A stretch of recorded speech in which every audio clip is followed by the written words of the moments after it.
Perfect. So you can see we've got lights on. We can go back and forth between the two of those. It's nice and already adjusted for you. Nice, yeah. Okay, I'm going to do this time, and then you're going to do it the next time. Okay. Okay? All right, so you want to protect these guys at all costs. You have more of them, and if you want me to tomorrow, I can show you how to change these. Yes, I don't know if you've seen how to do that. It's a little bit of an art. No, he didn't show me. Okay, it's a little bit of an art. I'll show you how to do it. You have this set up like I would have it set up in the lab. And basically what you want to do is you want to pull this out a little stiff. And we're going to be doing this, we're going to be applying the charge at the emitter. Okay? And all we do here is you take your finger and you open up that little flap, okay? And then you take it and with the zero dead volume union, you just lay it there in the center and just gently push it down. Okay? To get it back out, my trick is I just kind of wiggle it and rock it up and there we go. I kind of rock it up. That one is brand new tight. I just take two fingers and I kind of wiggle it to get it out. Okay, because you don't want to bend that emitter. Okay? So this one's really tight. You can tell it's brand new. Really new. Really new. Okay, and then once it's on there, in order to apply the charge, flip it over. Okay. Now what I'm also going to do is, because I don't know where the position is going to be safe, I'm going to back this up. Okay, I'm going to back this up so that I don't crash the tip into something. And then I'm going to bring it in, and oh good lord, it's way off. Okay, so what I'm going to do is I'm going to bring it up, so we can go side to side, up and down, in and out, and then we have a fine micrometer adjustment. Okay, so I love these sources, absolutely love these sources. So I'm going to eyeball it first, and then we're going to use the camera to get it on there.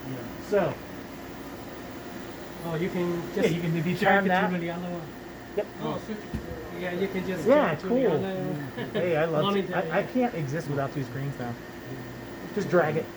Yeah. All right. Okay. Easier. So what I'm going to do is try to center this along here, and then we also have the ability to focus. Oops. We can focus it. Okay.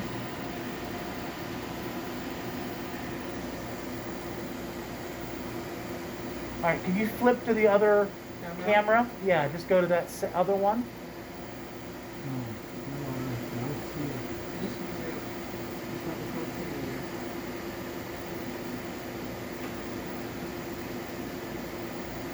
I'm not seeing it on that one yet. On this one, but this one, okay. Right now. Okay, so that's the top one, which means I'm...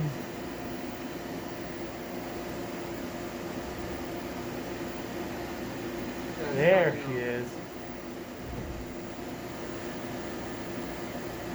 And then what I'll do, I'll completely mess it up and I'll let you guys orient it so you get a hang of it. I shouldn't have told you that's what I was going to do. And not so two cameras same time. Two cameras. You got one looking down.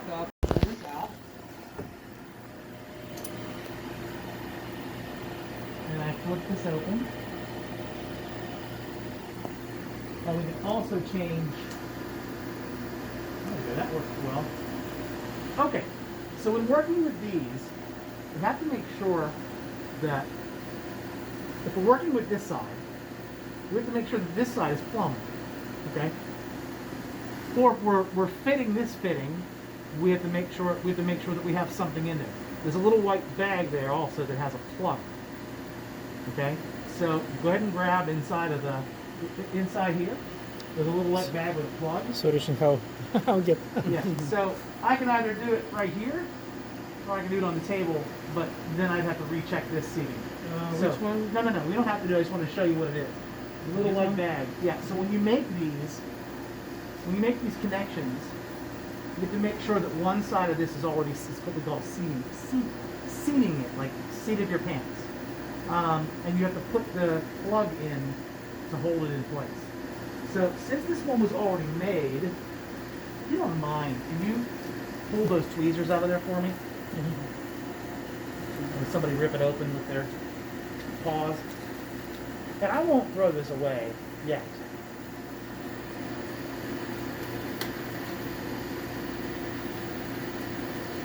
But what I'm going to do,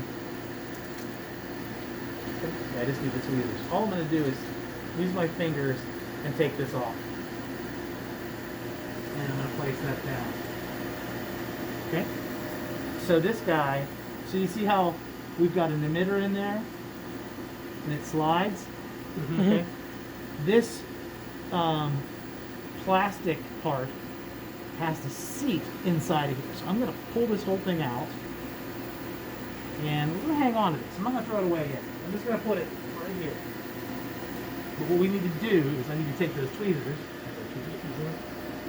And I'm going to grab one of these from here. Oh, and of course this whole thing doesn't want to make my job any easier, so No. of course not.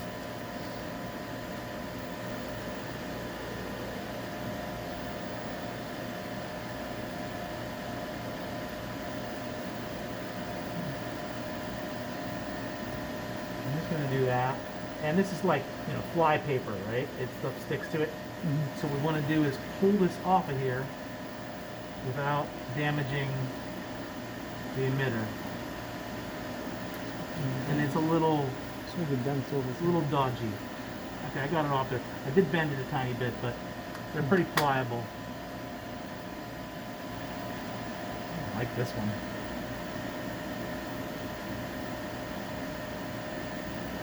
Let's give it a go. Okay, the most important thing is we want to make sure that it slides. See how it slides in and out?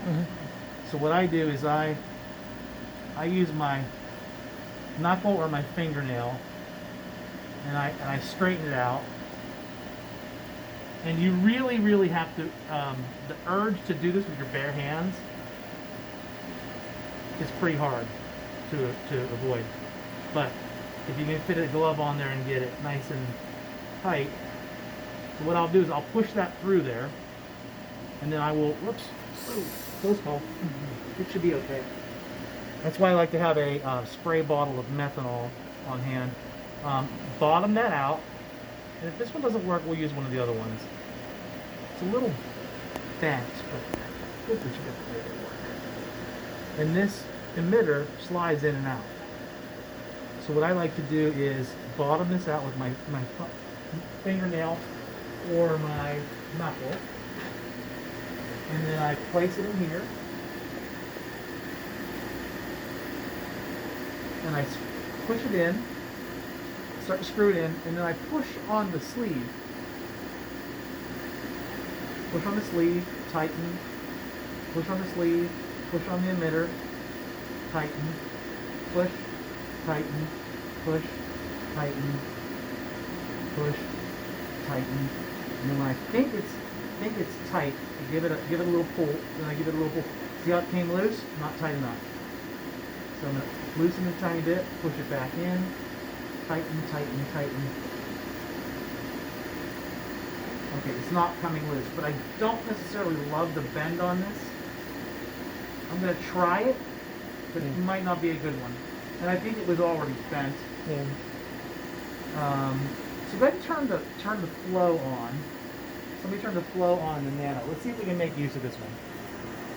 And the things about these, they're flimsy. The stainless steel ones are flimsy. So go ahead and turn it on. Oh, I'm sorry. I need to put it in here. Oh, the flow, the LC flow. I'm sorry. Go to the direct control on the LC module. Next one over. Yep. One that looks like stereo things. And just turn the motor back on.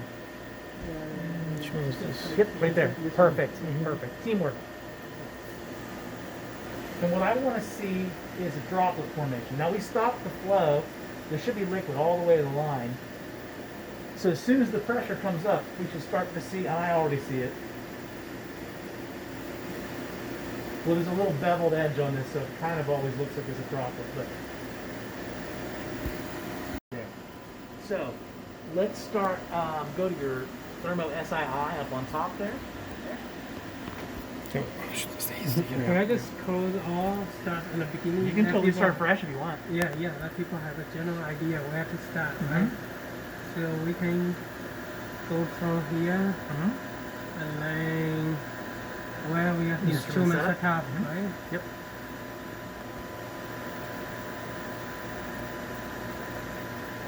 And that takes a second to load up.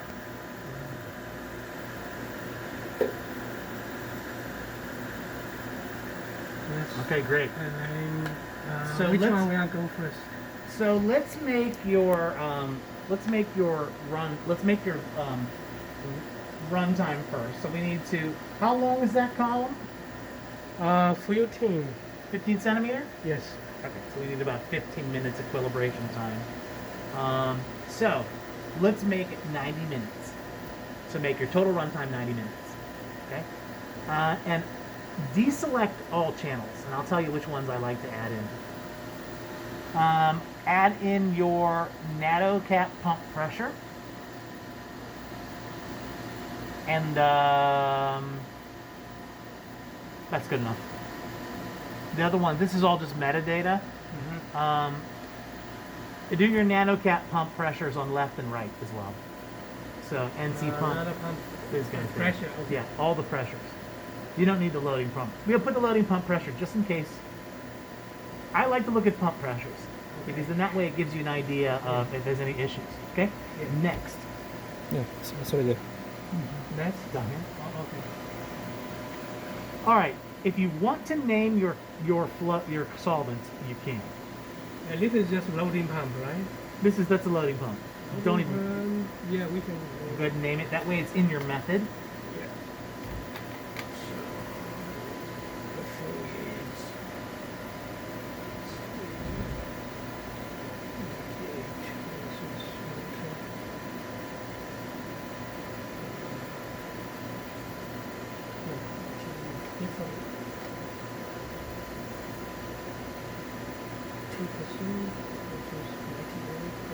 Okay, good.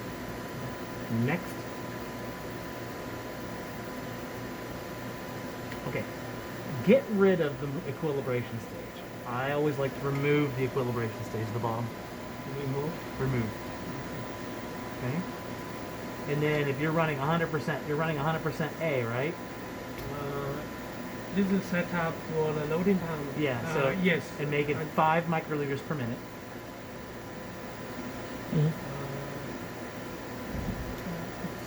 Just set it to Here? 5. Yeah, it's 5 the whole way. It's just going to run at 5 microliters per minute the whole run. Nope, you just need the flow rate, 5 and 5. Because you're running 100% A the whole time. You're not running any B or C. So 5 at 0 and 5 at 90. Okay? Next. Okay. Pump setting, general pump settings. So what is your A and B? I think A is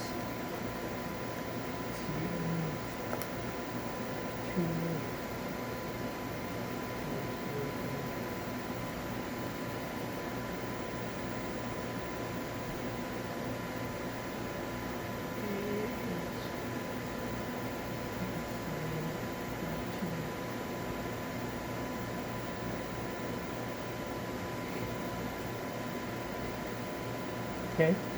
Next.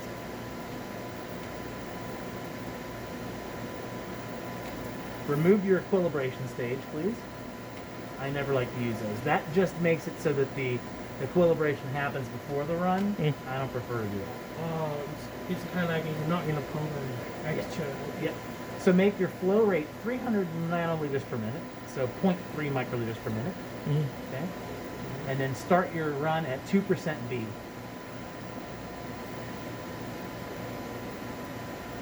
Okay. And then I want you to run at that 2% B for 5 minutes. Okay, B5. Yep. 5 minutes.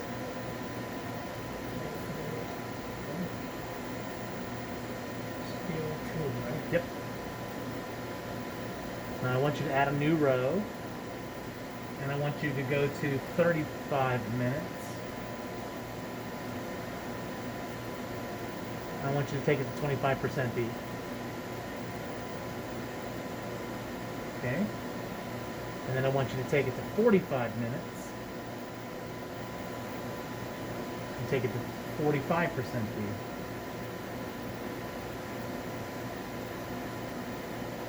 Okay? And then I want you to take it to 90% over 5 minutes. So 50 minutes. 50 minutes at 90% B. 2%.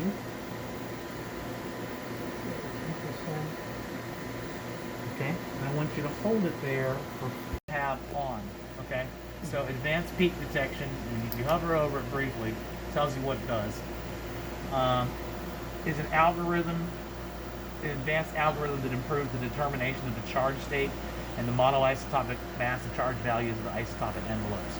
So this was something that was not in the instruments until the later end of the Q exactives. So this was something that you would never have had in your LTQ platform instrument. And what it does is it works together with the MIPS, the monoisotopic precursor selection, in order to determine the charge state of the peptides.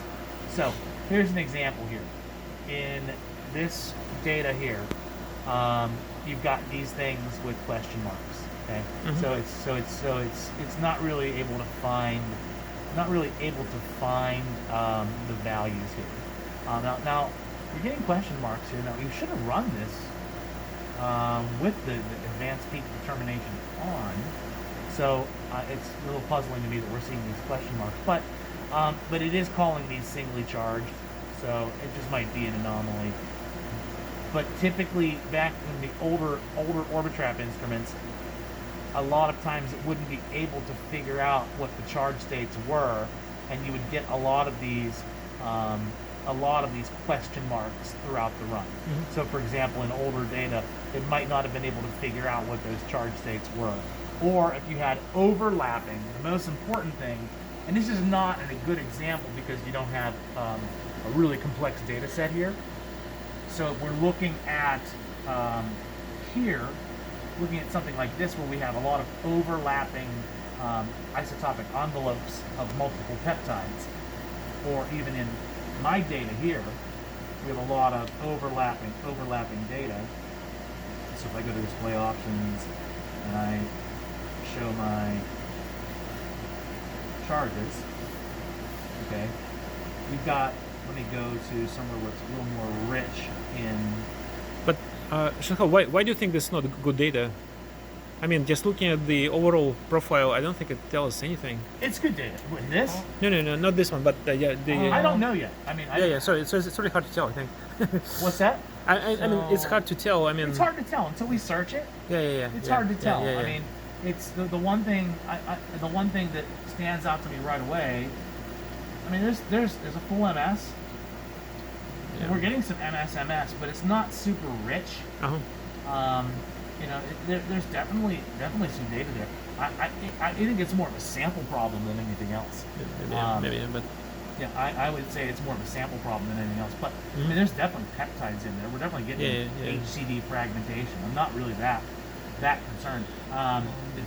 So why I was thinking this data is not good is because normally in the older machine when I run this sample, I will get a general profile like what he said, like like maybe like this shape, right? Arch shape.